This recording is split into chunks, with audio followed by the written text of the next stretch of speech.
The Telco insider whose mobile phone tower protest went out of control is back. Now, he drove a tank down city streets, destroying transmitters to highlight what he saw as dangerous tower emissions. Now, of course, he was sent to jail for that, but the former technician hasn't changed his mind about the health effects of mobile phone towers, and he's preparing another protest. But as Laura Sparks reports, this one won't involve a tank. The message was that how dangerous it was. I wasn't thinking clearly. I made some rash decisions, which I really regret. But it was out of sheer frustration, wasn't it? Yes, yeah. His desperation drove him to extreme measures. John Patterson did the unthinkable. He went on a destructive spree in a tank, and now he's paid dearly for his actions. I was proved guilty, and I was jailed for my offences. How dangerous is this office? It's catastrophic. You wouldn't work here. We first met John, a former senior telecommunications technical officer with Telstra, more than 2 years ago. Back then, he was waiting to be sentenced, facing a jail term for his tank attack. I was involved in rolling the technology out. I was very responsible for any safety things that actually happened. So I felt obligated to actually do something about it. John borrowed his mate's armoured personnel carrier, one of only 2 in the country, and rammed 8 equipment shelters housing transmitters for mobile phone towers. It disrupts the bioelectric system of your body, which is really your brain, your nervous system, how your muscles talk. For 20 years, John tested Telstra digital systems. Over the time, he realised the dangers of electromagnetic radiation. When he moved to this Telstra depot in between 2 mobile phone towers, he got violently sick. It microwaved us.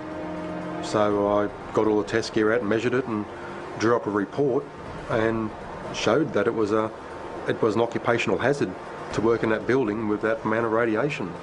And I was immediately removed from service. After taking a voluntary redundancy, John went on to warn every responsible authority. Everyone said I was technically correct, but no one had the power to stand up on my side. People within the industry, they've just misinformed all of the relevant authorities. So if the industry knows mobile phones are so dangerous, don't they have a legal duty of care to tell us? Anyone that realises that it's bad is removed from the industry.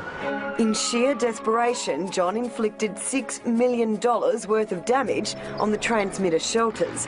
He eventually pleaded guilty to malicious damage and served 20 months in jail. It was terrible. It was a terrible experience. I never want to go back to jail. I'll never break the law. There's about 18,000 mobile phone towers dotted across Australia, and John's not the only one worried. Electrical engineer John Lincoln. People start losing their regular sleep and they get lethargic. Australia's top neurosurgeon Charlie Teo. We're seeing the increase in frequency of tumours in the insular region, which is this region right here, the temporal lobe, the frontal lobe. So it's right there where you hold your phone. Not safe, not right, not on. And it's not just radiation from mobile phones and towers. Here in Melbourne, residents are worried about a large-scale expansion of this electrical terminal station. EMF is known to have an association with the incidence of childhood leukemia in a population. So that's electromagnetic fields from high voltage equipment.